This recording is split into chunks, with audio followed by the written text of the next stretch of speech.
నమస్కారం వార్తలకు స్వాగతం. ముందుగా ముఖ్యాంశాలు. బీజేపీ ఎంపీ లక్ష్మణ్ మీడియా సమావేశం, పలు అంశాలపై వివరణ.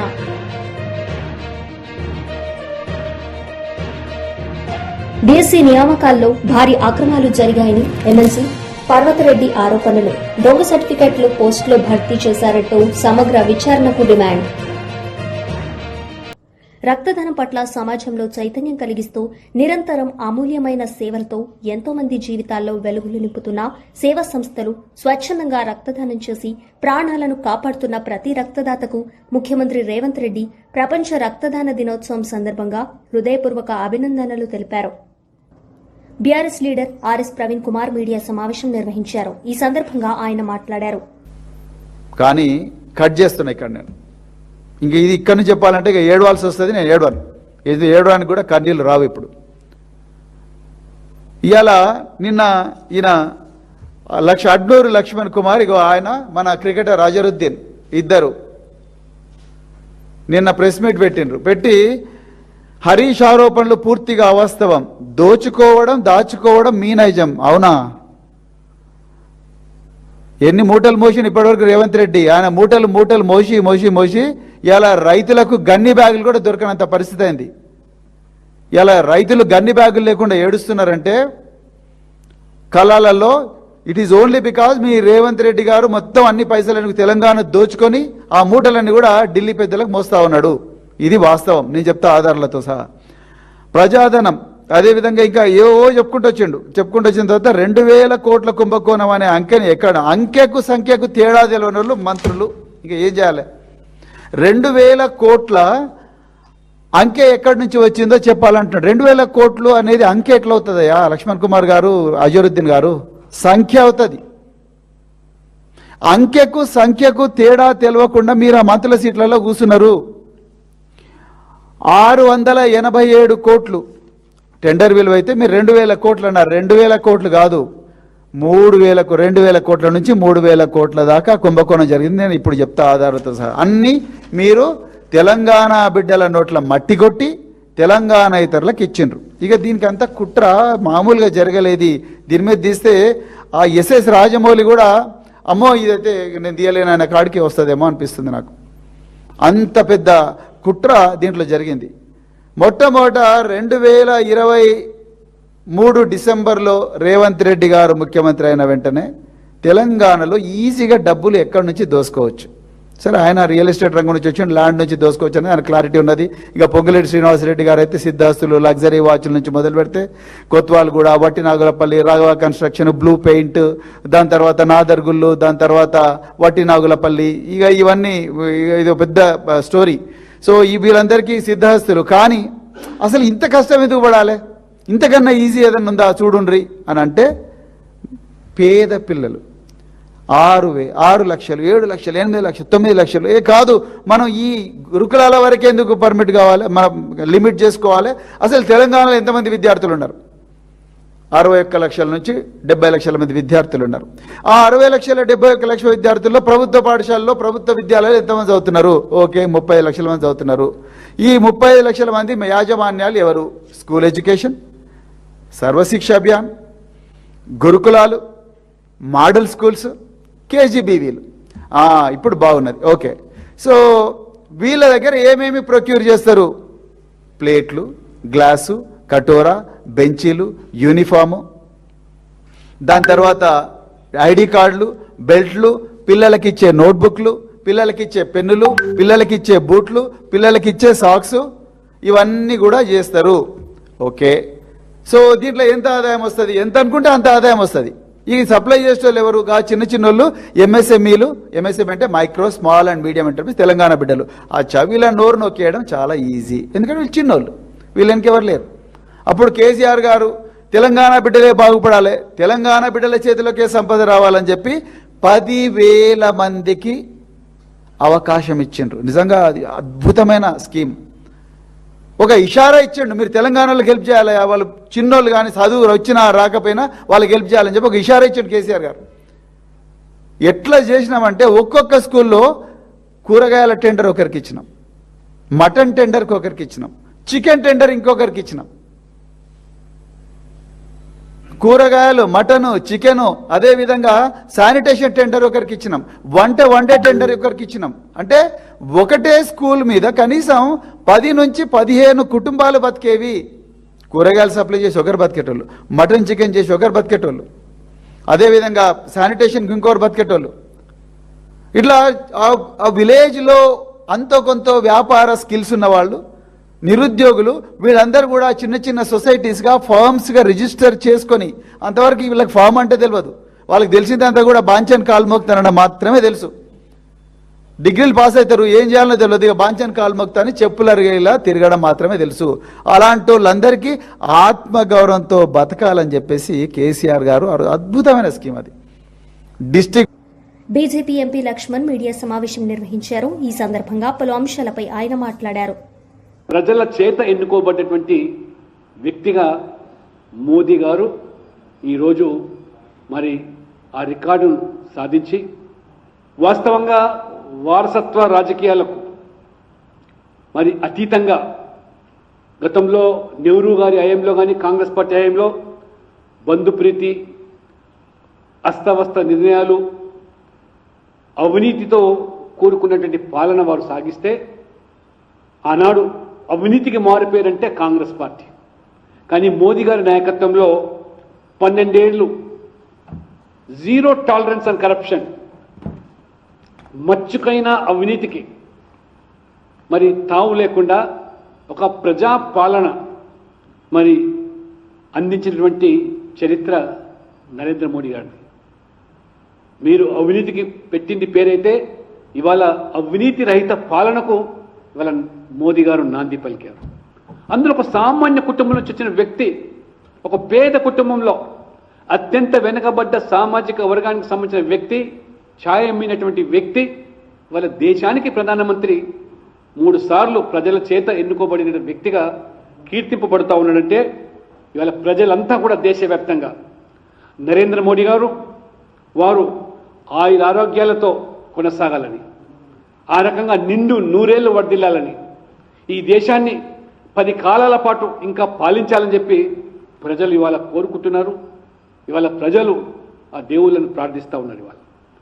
ఇవాళ మోదీ గారి నాయకత్వంలోనే భారతదేశాన్ని 2047 సంవత్సరానికి ఒక వికసిత భారత్గా, అభివృద్ధి చెందినటువంటి భారతదేశంగా మార్చాలంటే, మోదీ గారి సంకల్పం నెరవేరాలంటే వారి నాయకత్వమే ఈ దేశానికి అవసరం. ఇంకా 10 కాలాల పాటు వారు కొనసాగాలని చెప్పి ఈరోజు ప్రజలు కోరుకుంటున్నారు. ఈ 12 ఏళ్ల కాలంలో నేను కొన్ని విషయాలు మాత్రం మీ ముందు ప్రస్తావించే ప్రయత్నం, ఎందుకంటే చెప్పుకుంటూ పోతే చేతాడంత అవుతుంది. ఇవాళ ముఖ్యంగా పేదరికం, సంక్షేమ విషయం, ఈ 12 సంవత్సరాల్లో 25 కోట్ల మందిని పేదరికం నుంచి గట్టెక్కించి వాళ్లకు మార్గం సుగమం చేశారంటే, వాళ్ళ జీవితాల్లో వెలుగు నింపారంటే, నరేంద్ర మోడీ గారు ప్రధానమంత్రి కాక పూర్వం ఈ దేశంలో 22% ఇవాళ పేదరికంలో మొగ్గుతూ ఉంటే, మరి 12 సంవత్సరాల్లో 17% తగ్గించి 5% కుదించిన వ్యక్తిగా మహానుభావుడు ఇవాళ నరేంద్ర మోడీ గారు.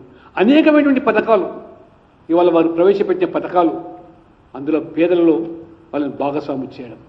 ఆ రకంగా ఇవాళ ప్రధానమంత్రి జన్ధన్ యోజన నుంచి మొదలుకుంటే, ముద్రాల నుంచి మొదలుకుంటే అనేకమైన పథకాల్లో పేద వర్గాలు, మహిళలకు పెద్దపీట వేసిన అంశాన్ని. అంతేకాకుండా వాళ్ళ నరేంద్ర మోడీ గారు ముఖ్యంగా రైతు సంక్షేమమే ముఖ్యం. ఈ దేశంలో ఉన్నటువంటి అత్యధిక జనాభా వ్యవసాయం మీద ఆధారపడి జీవిస్తున్నారు కాబట్టి వారు మొదటి నుంచి కూడా రైతులకు బాధ్యతగా నిలబడుతూ అనేకమైనటువంటి మరి కార్యక్రమాలు, రైతు పెట్టుబడి సహాయం కింద మొదటిసారిగా దేశవ్యాప్తంగా కూడా వారు కిసాన్ సమ్మాన్ నిధి పేరు మీద సంవత్సరానికి 6,000 రూపాయలు వారు అందజేస్తూ ఉంటే, ఏ రకంగా ఇవాళ మరి వ్యవసాయం అభివృద్ధి చెందుతున్నదో, వ్యవసాయాన్ని లాభసాటిగా మార్చడానికి యువతను కూడా వ్యవసాయంలోకి రంగంలో తీసుకువచ్చే ప్రయత్నంలో భాగంగా 3వసారి ప్రధానమంత్రి అయినటువంటి 2024 జూన్ 10న వారు మొట్టమొదటి ఫైల్ సంతకం చేసింది ఏదంటే, కిసాన్ సమ్మాన్ నిధి కింద 17వ విడత వారు విడుదల చేసినటువంటి ఫైల్ మీద మొదటి సంతకం చేశారు. అంటే వారికి రైతుల పట్ల ఉన్నటువంటి మమకారం, వ్యవసాయ రంగం పట్ల ఉన్నటువంటి వారి యొక్క చిత్తశుద్ధి ఇది తేటతెల్లమవుతుంది.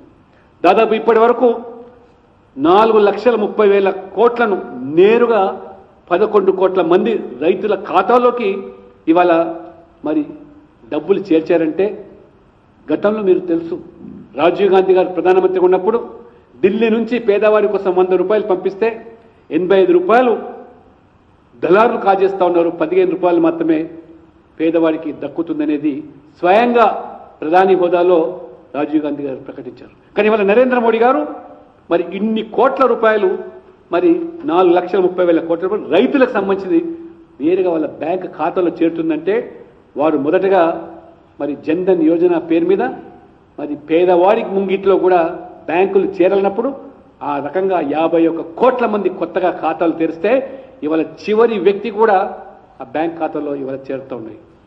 ఆ రకంగా తెలంగాణ రాజకీయాల్లో కీలక పరిణామాలు నడుమ బీఆర్ఎస్ పార్టీ శ్రేణుల్లో మరింత ఉత్సాహం నింపేలా ఈరోజు ఖైరతాబాద్ నియోజకవర్గ కార్యకర్తల సమావేశం ఘనంగా నిర్వహించబడింది. తెలంగాణ భవన్ వేదికగా జరిగిన ఈ సమావేశానికి బీఆర్ఎస్ వర్కింగ్ ప్రెసిడెంట్ కేటీఆర్ హాజరై పార్టీ భవిష్యత్ కార్యాచరణ, ప్రజా సమస్యలపై పోరాటం, అలాగే రాబోయే రాజకీయ వ్యూహాలపై కార్యకర్తలకు దిశానిర్దేశం చేశారు. ఓటర్ లిస్ట్ అప్డేట్ హోతే रहता, ప్రతి సంవత్సరం ఓటర్ లిస్ట్ అప్డేట్ అయితేనే ఉన్నది. కానీ ఎస్ఐఆర్ అనేది మాత్రం అప్పుడు జరిగింది. ఎస్ఐఆర్కు రెగ్యులర్గా జరిగే ఓటర్ లిస్టుకు తేడా ఏమిటిది అంటే, ఎస్ఐఆర్లోనేమో అధికారులు మన ఇంటికి వస్తారు, ఓటర్ లిస్ట్ ఎప్పటికప్పుడు అప్డేట్ చేసుకునేదేమో మనం పోయి చేసుకోవాలి, మనం దఫ్తర్కి పోయి మనం చేసుకోవాలి. ఇప్పుడేమో అధికారులు మన దగ్గరకు వస్తారు. మరి ఇప్పుడు ఏమవుతుంది అంటే 2002 ఓటర్ లిస్టు ముంగట పెట్టుకుంటారు అధికారులు. అట్లాగే లాస్ట్ మళ్ళీ లేటెస్ట్ ఓటర్ లిస్ట్ ఏంటిది 2025. 2 లిస్టులు ముంగట పెట్టుకుంటారు. ఇప్పుడు ఉదాహరణకి ఎగ్జాంపుల్ చెప్తున్నా, వేరే అనుకోకూరి. ఇగో మా విప్లవ్ భాయ్ ఉన్నాడు. విప్లవ్ భాయ్కి 2 పిల్లలు, ఒకరి పిల్లలు నీకు 2. सो 2002 में विप्लव साहब के बच्चे नहीं थे, 1 मिनट के मान लो, 1 मिनट के लिए मान लो 2002 में विप्लव भाई के बच्चे अगर है भी तो छोटे थे, उनका वोटर लिस्ट में नाम नहीं था 2002 में, पर शादी हो चुका इनका और इनका मिसेस का वोट है. अब 2025 में वोटर लिस्ट में विप्लव के घर में 2 और लोग दिख रहे. अब इनका काम यह है, मैपिंग करना है इनका. 2002 में विप्लव और उनके मिसेस थे, अब 2025 में 2 और नाम दिख रहे. कौन है वो लोग? बच्चे है या बच्चे की बीवी आई, शादी हुआ और కోడలు వచ్చిందా, ఎవరు అని చెప్పి మొట్టమొదలు చేయాల్సింది మ్యాపింగ్ కంప్లీట్ చేయాలి. ఇది మనం కాదు, ఆఫీసర్లే చేస్తారు, వాళ్ళ దఫ్తర్లో చేస్తారు. కానీ ఆ దఫ్తర్లో చేసింది ఇంటికి వచ్చినాక చూసుకుంటారు, మ్యాపింగ్ చూసుకుంటారు. అంటే ఏమిటిది? ఉదాహరణకు విప్లవ్ అన్నకు 2002లో చిన్న పిల్లగాడు ఉండే అనుకోండి. ఇప్పుడు ఆ చిన్న పిల్లగాడు పెద్దోడైండు, ఓటు హక్కు వచ్చింది, ఆయనకు పెళ్లి కూడా అయిందనుకో, ఆయన భార్య కూడా ఉంది. సో ఇప్పుడు ఏం చేయాలి అధికారులు, మీరు మనము ఎన్యూమరేషన్ ఫార్మ్ అనేది ఒకటి నింపాలి. ఏమిటిది అది చూపెడతా, అది కూడా మీకు నింపి 2002లో విప్లవ్ కుమార్కి ఇగో ఫలానా కొడుకున్నాడు, ఆ కొడుకు ఇప్పుడు ఓటు హక్కు వచ్చిందని చెప్పి చూసి ఆయన విప్లవ్ కొడుకు అని చెప్పి ఫామ్ నింపి సబ్మిట్ చేయాలి. ఇదంతా కూడా సింపుల్ లెక్క, ఇది కాంప్లికేట్ ఏం లేదు, ఇలా కన్ఫ్యూజ్ అయ్యేది ఏం అక్కర్లేదు. 4 పనులు మనం చేసేది. ఒకటి, కొత్త ఓట్లు రాయించాలి. 18 ఏళ్ళు నిండినోళ్ళే ఓట్లు రాయించాలి. దబ్బన మీ ఇంట్లో ఎవరైనా పెళ్ళై కొత్తగా వచ్చిరనుకో, కోడలు పిల్లనో ఇంకొకలో, అల్లుడు వచ్చిండనుకో, అల్లుడు లేదా కోడలు, వాళ్ళ పేరు రాయించాలి. రెండవది, ఎవరైనా చచ్చిపోతే ఓటు తీయించాలి. మూడవది, ఎవరైనా ఖైరతాబాద్లో ఉన్నోళ్ళు ఎల్బీ నగర్ షిఫ్ట్ అయిందనుకో, వాళ్ళ ఓటు ఇక్కడికి వెళ్ళి తీసేయించాలి. నాలుగోది, ఎవరైనా వేరే కాడున్నోళ్ళు ఖైరతాబాద్కి వచ్చిరనుకో, వాళ్ళ ఓటు ఇక్కడ రాయించాలి. అర్థమైంది కదా? జల్లెడ పట్టే కార్యక్రమం ఏం లేదు ఇలా. జల్లెడ పట్టి కొత్తోళ్ళు లెవెలు, చచ్చిపోయిన వాళ్ళు లెవెలు, ఈడికి ఖైరతాబాద్కి షిఫ్ట్ అయిన లెవెలు, మీ బస్తీకి ఇంచెల్లి వెళ్ళిపోయిన లెవెలు, ఓటర్ लिस्ट करेक्ट का जल्लेड बट्टी करेक्ट का साफ सीधा చేసుకుంటే यही वोटर लिस्ट आपके लिए कल हैदराबाद कारपोरेशन इलेक्शन में यही रहता, आगे आने वाले बाई इलेक्शन में यही रहता, उसके बाद आने वाला असेंबली इलेक्शन में यही वोटर लिस्ट रहता, उसके बाद आने वाला पार्लियामेंट इलेक्शन में भी यही वोटर लिस्ट रहता. समझ गए ना? అర్థం కానీ ఏం లేదు కదా. అర్థం కాకపోతే మళ్ళీ మీకు చెప్తా. మీ అందరికి పుస్తకాలు ఇచ్చిరా? एक बार दिखा दो मेरे को. ऐसा करो, सब कागज ले लाके, ये सब ये जो किताब है इसको ले जाके घर में अलमारी में डाल दो, बंद कर दो चाबी लाके. वही करते ना, मालूम है मेरे को. युवल चदवारू నాకు ఎరికే, మీరు ఏం చేస్తారో నాకు ఎరికే. చదువురి బై జరా, ఇది చాలా ఇంపార్టెంట్. ఎందుకంటే ఒక్క దొంగ ఓటు, ఇప్పుడు అప్పుడప్పుడు ఎలక్షన్లలో ఒక్క ఓటుతో ఓడిపోతాం, ఎంత బాధ ఉంటుంది. जुबली हिल्स में क्या हुआ, चोर वोट से जीते लोग कांग्रेस वाले. तो वैसा अगर नहीं होना बोले तो खैरताबाद में हमारे को होशियार रहना है. Next slide. ఇక ఒక్క నిమిషం ఈ డేట్లు చూసుకోండి. ఇంటింటికి ఆఫీసర్లు వస్తారని నేను చెప్పిన. ఆఫీసర్లు ఎవరు? మీ అంగన్వాడీ టీచర్లు, మీ మెప్మా రిసోర్స్ పర్సన్లు వాళ్ళు వస్తారు. ఎప్పటి నుంచి వస్తారు? 25 जून 25 जून से 24 जुलाई तक आते, 1 महीने तक आपके घर आते. अब अपन क्या करना फिर बूथ लेवल एजेंट, उनके साथ साथ अपन भी घर घर जाना. घर घर बोल तो कितने घर आ जाना? ఒక నెలలా మీరు తిరిగేది మొత్తం 1000 ఓట్లు మీ బూత్లో. 1000 ఓట్లు అంటే 300 ఇండ్లు. రోజుకు తిరిగేది 10 ఇండ్లు. నెలకు 300 ఇండ్లు, రోజుకు 10-12 ఇండ్లు. గంత ఎక్కువ కాదు. అంటే రోజులా 2 గంటలు నేను అడిగేది, అంతకంటే ఎక్కువ కాదు. 2 घंटा आपका जो है कीमती वक्त इस काम के लिए देना. इंटिंटिకి పోవాలి. 1 महीने में बीएलओ के साथ साथ आप भी जाना अपने पार्टी की तरफ से. जाके अगर कहीं कुछ गलतियां हो रहे तो उनको बताना, साहब इन्हों वोटर नहीं है, आप लेडी का वोट इसमें डाल रहे हैं, आप बोल के दिखाना. मैं आपको आगे भी दिखाता हूं. ఇది అయిపోయినాక 24 జూలై तक हो जाता. 31 జూలై 31 జూలై నాడు డ్రాఫ్ట్ ఓటర్ లిస్ట్ పబ్లిష్ చేస్తారు. అగో గిది మీ బూత్ల లిస్టు, గిది మీ కాలనీ లిస్టు, గిది మీ డివిజన్ లిస్టు, ఓటర్ లిస్ట్ ఇది అని పబ్లిష్ చేస్తారు. మనకు నెల రోజులు టైం ఉంటుంది. 31 జూలై నుంచి 30 ఆగస్టు దాకా మన అబ్జెక్షన్లు చెప్పడానికి ఫామ్ 6, ఫామ్ 7, ఫామ్ 8 3 ఫామ్లు ఉంటాయి. అందరికి ఇచ్చిర్రా ఫామ్ 6, ఫామ్ 7, ఫామ్ 8? అవి చూసుకోండి, జర చదవండి, పడేయకండి. అవి నింపాల్సి ఉంటుంది అబ్జెక్షన్లలో. కొత్త ఓట్లు రాయించనికే, తీయించనికే, షిఫ్టింగ్ ఓట్లుంటే వాటిని చేయించనికే అవి నింపాలి. ఎవరికన్నా అనుమానం? హైదరాబాద్ కోర్ అర్బన్ రీజియన్ పరిధిలోని అధికార యంత్రాంగం హై అలర్ట్ తో ఉండాలని ముఖ్యమంత్రి శ్రీ రేవంత్ రెడ్డి గారు ఉన్నతాధికారులను ఆదేశించారు. భారీ వర్షాలు కురుస్తాయని వాతావరణ శాఖ సూచించిన నేపథ్యంలో ముఖ్యమంత్రి గారు police, traffic police, municipal, Hydraa, విద్యుత్, వాటర్ బోర్డు, ఇతర సంబంధిత శాఖలు సమన్వయంతో పనిచేయాలని సూచించారు. ఆంధ్రప్రదేశ్ రాజకీయాల్లో సంచలనం సృష్టిస్తున్న మద్యం కుంభకోణం వ్యవహారంపై అధికార ప్రతిపక్ష పార్టీల మధ్య మాటల యుద్దం కొనసాగుతోంది. ఈ నేపథ్యంలో రాష్ట వైద్యారోగ్య శాఖ మంత్రి డాక్టర్ డోలా శ్రీ బాలవీరాంజనేయ స్వామి కీలక మీడియా సమావేశం నిర్వహించారు. ఈ సమావేశంలో మంత్రి మాట్లాడుతూ రాష్ట్రంలో గత ప్రభుత్వ హయాంలో జరిగినట్లు ఆరోపణలు ఎదుర్కొంటున్న మద్యం కుంభకోణంపై తీవ్ర విమర్శలు చేశారు. ఈ వ్యవహారంలో అంతిమ లబ్దిదారుడు మాజీ ముఖ్యమంత్రి వైఎస్ జగన్మోహన్ రెడ్డినేనని ఆరోపించారు. ప్రజల సొమ్మును దోచుకునే విధంగా భారీ అవినీతి జరిగిందని, దీనిపై పూర్తి స్థాయిలో దర్యాప్తు కొనసాగుతుందని తెలిపారు. కల్తీ మద్యానికి తేడా చూసే విధంగా మేము ప్రజలకి పారదర్శకంగా ముందుకెళ్తున్నాం. అదేవిధంగా 13 లక్షల పరీక్షలు కూడా మేము నిర్వహిస్తున్నాం. దేశంలో ఎక్కడా లేని విధంగా సడన్గా మేము డిస్టిలరీ సహా మేము చెక్ చేసుకుంటూ మేము నాణ్యమైనటువంటి మద్యాన్ని ప్రజలకు విక్రయిస్తూ ఉన్నాం. ఈరోజు ఈ కల్తీ మద్యానికి సంబంధించినటువంటి విచారణ మీ తాడేపల్లి గేటును కూడా టచ్ చేసిందంటే ఎంత దారుణాది దారుణాలు మీరు చేశారో ఒకసారి గుర్తు తెచ్చుకోవాలి. మీ నాయకుడు కారుమూరి నాగేశ్వరరావు గారు సుదర్శన్ కన్స్ట్రక్షన్ సందీప్ అనేటువంటి వ్యక్తి దగ్గర నుంచి ఆ సంస్థ ఖాతాలోకి 68 కోట్లు జరగా అందులో 15 కోట్ల రూపాయలు మీకు చేరిందంటే వాస్తవం కాదా? అదేవిధంగా టెర్కర్ ఆరోరియా, ఈజీ లోడ్ అనేటువంటి డొన్న కంపెనీలు తీసుకొచ్చి వాటి ద్వారా డబ్బులు మార్చింది వాస్తవం కాదా కూడా అడుగుతా ఉన్నాం. 2023 డిసెంబర్ 16 తర్వాత కాట్పాడ్లోని ప్రసాద్ ట్రాన్స్పోర్ట్ అనేటువంటి దానికి రవాణా ట్రాన్స్పోర్ట్ అప్పించింది వాస్తవం కదా? ఈ సంస్థ ద్వారా మనకి కిలోమీటర్కి 35 రూపాయలు 30 పైసలు నెల్లూరు ప్రాంతాల్లోనూ, కోస్తాంధ్రలో 35 రూపాయలు 90 పైసలు లెక్కన, ఉత్తరాంధ్రలో 35 రూపాయలు 50 పైసలతోన రవాణా ఛార్జీలు చెల్లించేలాగా కాంట్రాక్ట్ ఖర్చు కుదుర్చుకొని దోపిడీ చేసింది వాస్తవం కాదని కూడా నేను అడుగుతా ఉన్నాం. కూటమి ప్రభుత్వం అధికారంలోకి వచ్చిన తర్వాత నాణ్యమైన బ్రాండ్లు ఇవ్వడమే కాకుండా 3396 మద్యం షాపులని లాటరీ పద్ధతిలో కేటాయించి ట్రాన్స్పరెంట్గా మేము నాణ్యమైనటువంటి మద్యాన్ని సరఫరా చేస్తూ పేదలను దృష్టిలో ఉంచుకొని 99 రూపాయలకే అంతర్జాతీయ, జాతీయ కంపెనీల మద్యాన్ని పేదల కోసం అది మేము ఇస్తున్నాం. ఈరోజు కూడా దాన్ని కొనసాగిస్తున్నాం అనేది మా యొక్క చిత్తశుద్ధిని కూడా మీకు తెలియజేసుకుంటూ, ఈ రోజున కల్తీ మద్యం ద్వారా మీరు జరిగినటువంటి సొమ్ముతో బంగారు కొనుగోలు చేయడం వాస్తవం కదా? రియల్ ఎస్టేట్ చేయడం వాస్తవం కదా, సినిమాలు తీయడం వాస్తవం కదా. జింబాబ్వే, టాంజానియా, జాంబియా వంటి దేశాల్లో మైనింగు, అదేవిధంగా దుబాయ్, ఆఫ్రికా దేశాల్లో షెల్ కంపెనీల ద్వారా తరలించడం అనేది ప్రజా తీర్పుని ప్రభావితం చేసేలా ఎన్నికల్లో ఖర్చు పెట్టడం వాస్తవం కదా. మీ నాయకులు ఈ అక్రమ సొమ్ముని ఎన్నికల్లో పంచుకోవాలని చెప్పి తెచ్చుకోవటం, అందులో కొంత మెదుల్చుకోవటం, ఇవన్నీ కూడా ఈరోజు ఎంక్వైరీలో బయటకు రావడం అనేది కూడా వాస్తవం కదా. ప్రజలు చిత్కరిస్తూ మీ పక్క పరిపాలనని అసహించుకునేలాగా చేస్తున్నారు.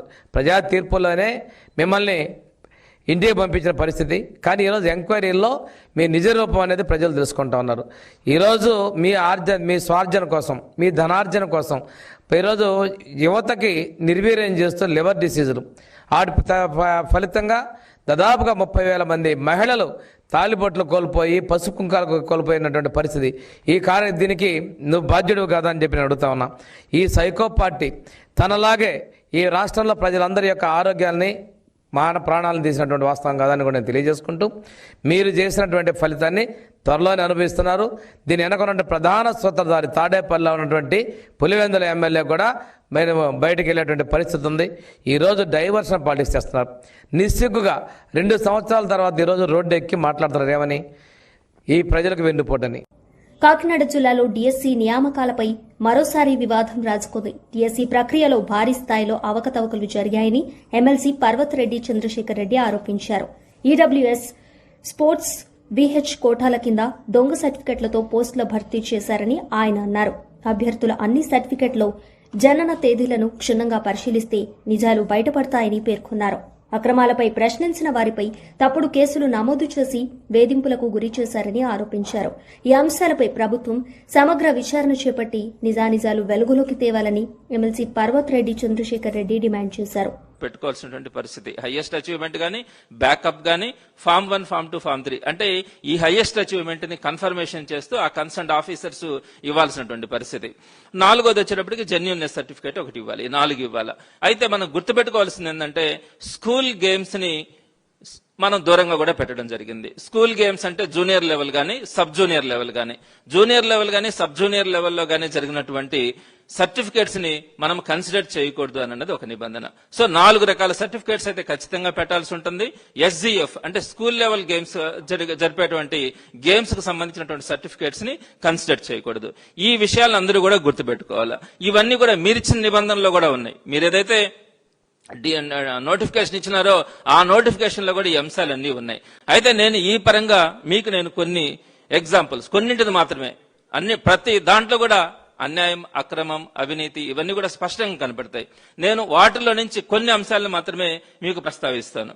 మొట్టమొదటిది, నేను ఇక్కడ పేర్లు చెప్పడానికి నంబర్స్ తో చెప్తాను. అంటే వారు అప్లై చేసినటువంటి డిఎస్సి అప్లికేషన్ నెంబర్, దాంతో నేను అంటే పేర్లు చెప్పినప్పుడు ఆ పిల్లలు బాధపడతారన్న ఆలోచనతో. ఒకటి డిఎస్సి 20485. ఈ డిఎస్సి ఐడితో ఒక అభ్యర్థి పార్టిసిపేట్ చేయడం కూడా జరిగింది. ఇక్కడ మనము జాబ్ ఇచ్చేటప్పుడు, టీచర్ ఉద్యోగం ఇచ్చేటప్పుడు highest achievement certificate, number 2 backup certificate, ఈ రెండింటిని కూడా వెరిఫై చేయాలా. అయితే ఇక్కడ ఒకసారి మీరు చూడండి, ఈ హైయెస్ట్ అచీవ్మెంట్ సర్టిఫికేట్ ని ఇక్కడ పెట్టడం జరిగింది. అలానే బ్యాకప్ సర్టిఫికేట్ ని కూడా పెట్టడం జరిగింది.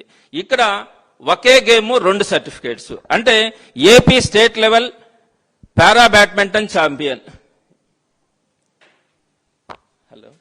ఏపీ స్టేట్ లెవెల్ పారా బ్యాడ్మింటన్ ఛాంపియన్, ఈ 2 కూడా అదే. కాకపోతే అదే గేమ్ లో ఒకటేమో పార్టిసిపేషన్ సర్టిఫికేట్ ఇది, ఇంకొకటేమో మెరిట్ సర్టిఫికేట్. అంటే ఒక గేమ్ లోనే 2 సర్టిఫికేట్స్ ఇవ్వకూడదు. అంటే ఒకవేళ కనుక జస్ట్ పార్టిసిపెంట్ అయితే పార్టిసిపెంట్ సర్టిఫికేట్ ఇవ్వాలా, ఒకవేళ కనుక వాళ్ళ ఫస్ట్, సెకండ్, థర్డ్ ప్రైజెస్ వస్తే దానికి సంబంధించినటువంటి మెరిట్ సర్టిఫికేట్ ఇవ్వాలా. కానీ ఇక్కడ బ్యాకప్ కూడా అదే గేమ్ కి సంబంధించి పార్టిసిపేషన్ సర్టిఫికేట్ ని బ్యాకప్ గా పెట్టడం గానీ, మెరిట్ సర్టిఫికేట్ ని హైయెస్ట్ అచీవ్మెంట్ పెట్టడం గానీ జరిగింది. ఇది స్టేట్ లెవెల్ పారా బ్యాడ్మింటన్. ఒకవేళ నేనేం చెప్తానంటే, మీరు ఒకవేళ బ్యాకప్ వద్దనుకుంటే అది వేరే అంశం, సర్టిఫికేట్ సబ్మిట్ చేస్తున్నారని. తర్వాత ఇకపోతే వీటన్నిటి విషయం పక్కన పెడితే, ప్రధానంగా ప్రిన్సిపల్ సెక్రటరీ గారు ఎక్కువగా మాట్లాడేటువంటి విషయం ఏకాంబరం గారి విషయం. మీకందరికీ కూడా తెలుసు చిత్తూరు జిల్లాలో ఏం జరిగిందన్నది. ఇక్కడ మీరు ఒక విషయం చూడాలా. ఏకాంబరం గారి విషయంకి వచ్చేటప్పటికి ఈ విషయాన్ని ప్రిన్సిపల్ సెక్రటరీ గారు ప్రతి ప్రెస్ మీట్ లో కూడా ప్రస్తావిస్తారు. చిత్తూరు జిల్లాలో స్కూల్ అసిస్టెంట్ సోషల్ స్టడీస్ కి సంబంధించి టోటల్ గా 113 పోస్టులు ఉన్నాయి. బీసీలో 31 పోస్టులు ఉన్నాయి. ఇది బీసీడీ, ఇది తప్పుబడింది. బీసీడీలో 7 పోస్టులు ఉన్నాయి. ఏకాంబరం మెరిట్ వచ్చి 6. యాజ్ పర్ సెలక్షన్ బీసీ వాళ్ళు ఏం చేస్తున్నారంటే బీసీడీ వాళ్ళకి 5 మందికి ఇచ్చి పిహెచ్సి వాళ్ళకి 2 పోస్టులు ఇచ్చేసాము. కాబట్టి నువ్వు బీసీడీలో 6వ వ్యక్తివైనా కూడా 7 పోస్టులున్నా కూడా నీకు నేను ఇవ్వాల్సిన అవసరం లేదు, నువ్వు నాకు ఇచ్చేయమని చెప్తే ఎట్టిస్తానని చెప్పి ప్రిన్సిపల్ సెక్రటరీ గారు మాట్లాడడం జరిగింది. నెక్స్ట్ స్లైడ్ లోకి వెళ్ళండి. అంటే ఇక్కడ వీరు చెప్తున్నటువంటిది, ఇప్పుడు ఫర్ ఎగ్జాంపుల్ 113 పోస్టులు ఉన్నాయి. పిహెచ్సికి 4% కోటా ఇవ్వాలా. 4% కోటా ఇచ్చినప్పుడు 113 పోస్టులకు 4 పోస్టులు ఇవ్వాలా. కానీ మొత్తం మీద మీరు 3 పోస్టులు ఇచ్చారు. ఇదే చిత్తూరు జిల్లాలో 113 పోస్టులలో బీసీకి సంబంధించి 31 పోస్టులు ఉన్నాయి. 31 పోస్టులలో 4% కానీ తీసుకుంటే 1.2 సీట్స్, అంటే 1 సీట్ ఉండాలా. బీసీడీకే కనుకైతే 7 పోస్టులు ఉన్నాయి. వార్తలు ముగించే ముందు ముఖ్యాంశాలు మరోసారి. బీజేపీ ఎంపీ లక్ష్మణ్ మీడియా సమావేశం, పలు అంశాలపై వివరణ.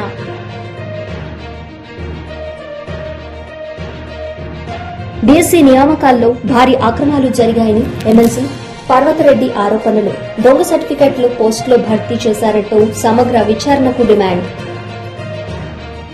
ఈ వార్తలు ఇంతటితో సమాప్తం. తిరిగి ప్రసారమయ్యే వార్తల్లో మళ్లీ కలుద్దాం. అంతవరకు సెలవు. నమస్తే.